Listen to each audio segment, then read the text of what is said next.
In the introduction, General Alfred Jodl provided an important quote about George Patton, highlighting the respect he had for Patton's boldness and risk-taking abilities. This reflects the German general's view of Allied leadership, especially Patton, who was seen as a courageous and decisive strategist. The video then expands to analyze the varying opinions of German generals on Allied leadership, ranging from admiration to disdain, depending on battlefield experience and personal biases. The main goal is to explore how these opinions evolved as the war progressed. George Patton was one of the generals highly respected by many German officers. They considered him the kindred spirit due to his strong offensive tactics, which closely mirrored Germany's military philosophy, particularly the Blitzkrieg strategy. Patton focused on speed, rapid advances, and overwhelming force, all of which were key aspects of the Blitzkrieg. German officers who had used Blitzkrieg tactics in their own campaigns were particularly impressed by Patton's constant focus on movement and his ability to seize the initiative, keeping the enemy off balance and on the defensive. Patton wasn't just a brilliant tactician, but also a strategist with a clear vision. He focused on maximizing his forces' mobility to execute surprise and powerful strikes. Specifically, Patton aimed to exploit the enemy's weak points through rapid, decisive action, notably during campaigns in North Africa and Italy. His contempt for static defense was something that German generals could relate to. Patton did not believe in holding the line or staying in defensive positions. Instead, he pushed forward relentlessly, which aligned with the German strategic focus on mobility and continuous attack. Heinz Guderian, the mastermind behind Germany's Blitzkrieg strategy, also praised Patton for his tactical approach and the way he executed his campaigns. Guderian remarked that Patton's command style was very similar to his own, especially in how he used mechanized forces to strike quickly and decisively. Guderian even mentioned that if he were in Patton's position, he would have acted in a similar way during certain strategic situations. Although Patton was respected for his tactical brilliance, not all German officers agreed with his methods. Some argued that his rapid advance in Sicily, while successful, was more about personal glory than strategic necessity. They believed that Patton's rush was driven by a desire to showcase his own abilities rather than by the immediate needs of the campaign. Additionally, they pointed out that Patton's achievements, though impressive, were often enabled by the overwhelming resources available to the Allies, particularly in terms of weapons, supplies, and manpower, rather than purely by his individual skill. One of the key aspects that made Patton stand out to German officers was his unique command style. Patton adopted an approach similar to Germany's Auftragstactik, mission-type orders, which emphasized broad directives while allowing subordinate commanders the freedom to make decisions on the battlefield based on the situation at hand. This not only enabled his subordinates to act quickly and effectively, but also showed Patton's trust in their abilities. This method of command was something that many German officers valued, as it allowed for flexibility and initiative, crucial traits in the fast-moving environment of modern warfare. Despite their differences, German generals could not deny the resilience, professionalism, and tenacity of British forces, particularly in both attack and defense. In significant battles, British forces consistently demonstrated remarkable endurance and persistence.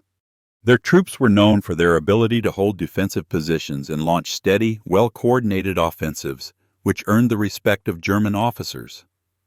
While the German generals often criticized the British approach for being slow and conservative, they still acknowledged the British Army's stability and determination, especially in key battles such as those in North Africa and Normandy.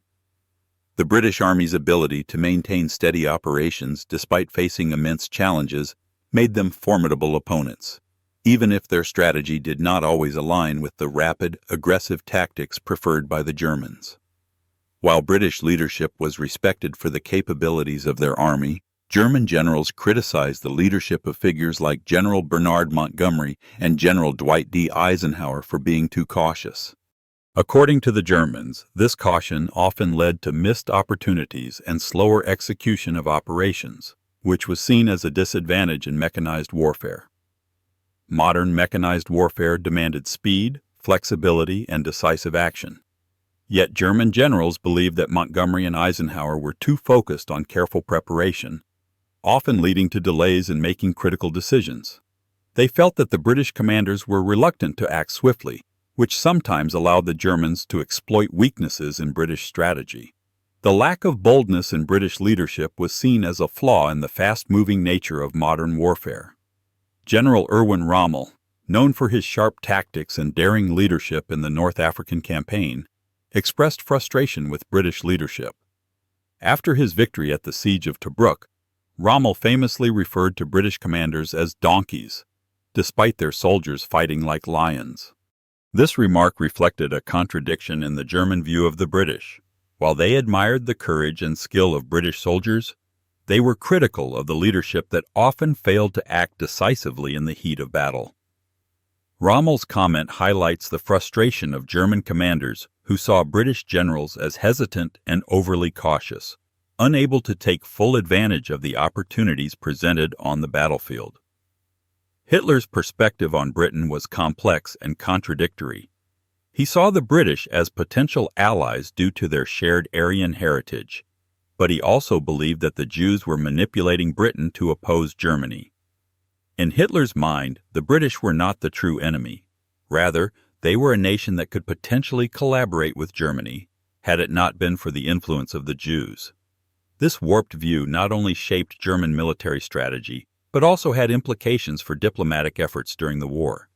While Germany aggressively attacked Britain and sought to destroy its military capabilities, Hitler held on to the hope that at some point Germany and Britain could form an alliance, largely influenced by his irrational racial theories and the belief that Jews were responsible for the conflict. Hermann Göring, head of the Luftwaffe, grudgingly acknowledged Britain's technological expertise, especially in aircraft production. Göring, who prided himself on the strength of the Luftwaffe, was notably frustrated by the British Mosquito aircraft, which, despite being made of wood, had superior speed and performance. Göring admitted that while the Mosquito was made from less expensive materials than German aircraft, its speed and effectiveness in combat made it a formidable threat. This recognition of British ingenuity and craftsmanship influenced the development of German aircraft during the war. It reflected a grudging respect from German commanders for the innovative technologies of their British adversaries. At the beginning of the war, German generals underestimated the Soviet Union, viewing them as a weak opponent in terms of equipment and leadership. This underestimation was heavily influenced by Nazi racial theories, which labeled Slavic people as Untermenschen, subhumans, incapable of matching Western armies. When Germany launched Operation Barbarossa in the summer of 1941, the German military believed they could quickly defeat the Red Army in a lightning campaign because they assumed the Soviets lacked organizational and combat abilities. German generals relied on their superior tactics and technology to easily crush the Soviet forces, assuming that the Soviets' weakness would make victory effortless. However, as the war progressed, the Soviet army began to prove its resilience and exceptional fighting ability, forcing the German generals to reconsider their views. The Soviet forces not only resisted, but also mounted strong counterattacks and organized strategic campaigns. Despite suffering massive losses from the German onslaughts, the Soviet military managed to hold their ground and fight back, retaking ground and inflicting severe damage on the Germans. Battles like the defense of Moscow, Leningrad, and especially Stalingrad radically altered German perceptions of their Soviet adversaries. The Battle of Stalingrad marked a turning point in how German generals viewed the Soviet forces. The battle wasn't just a pivotal victory for the Soviets, but also a turning point in the war itself. During the harsh winter of 1942, German forces found themselves trapped in a fierce battle, facing unexpected Soviet counterattacks that forced the Germans into retreat. The Soviet army employed large-scale counteroffensives, surrounding and decimating entire German divisions, which shattered the German belief in their superiority. Stalingrad was not just the fall of a city, it marked the collapse of the Germans' perception of Soviet weakness.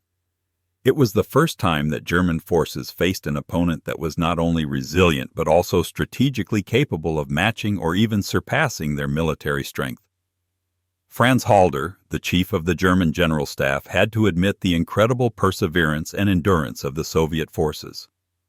Halder acknowledged that, despite Germany's superior organization and technology, the Soviets fought with remarkable tenacity and stamina. He noted that the Red Army soldiers' persistence in battle was far beyond what the Germans had expected. Halder's reflection highlighted the shift in German military thinking. While the German army had initially seen the Soviet forces as inferior, the realities of the war, especially in Stalingrad, forced them to rethink their assumptions. The Soviet Union had proven itself as a formidable military power that could not be underestimated. The shift in German perceptions of the Soviet Union, from initial dismissal to fear and respect, was one of the most significant changes in strategic thinking during the war. The lessons learned from Stalingrad helped the Soviet Union emerge as a major military power that Germany could no longer afford to underestimate. The perspectives German generals had on British forces, the Soviet Union, and figures like Patton have had a lasting impact on modern military strategy. In particular, the respect German generals had for the British military, especially for their resilience and endurance, has influenced modern armies to focus on enhancing the fighting spirit and endurance of their troops. Today's military strategies emphasize not only technology and equipment, but also the morale of soldiers, as this spirit often determines victory in difficult situations. Additionally, the fear of the Soviet Union's numerical strength, especially after their key victories, led NATO to heavily invest in advanced technology to counter the overwhelming numbers of the Soviets. The development of modern military technologies, from automated weapons systems to highly mobile strategies, was a response to the fear German generals felt when facing the Soviet forces. This technological progress highlights that modern warfare is not only a contest of military strength, but also a race for technological supremacy and strategic adaptability. The bold tactics of George Patton, while occasionally criticized, left a profound mark on the doctrine of mechanized warfare. Patton believed in aggressive, continuous attacks, exploiting mobility and surprise, which greatly influence the way modern campaigns are conducted. His style, particularly in utilizing mechanized units and applying fast-paced offensive tactics, has shaped how modern armies approach mechanized warfare.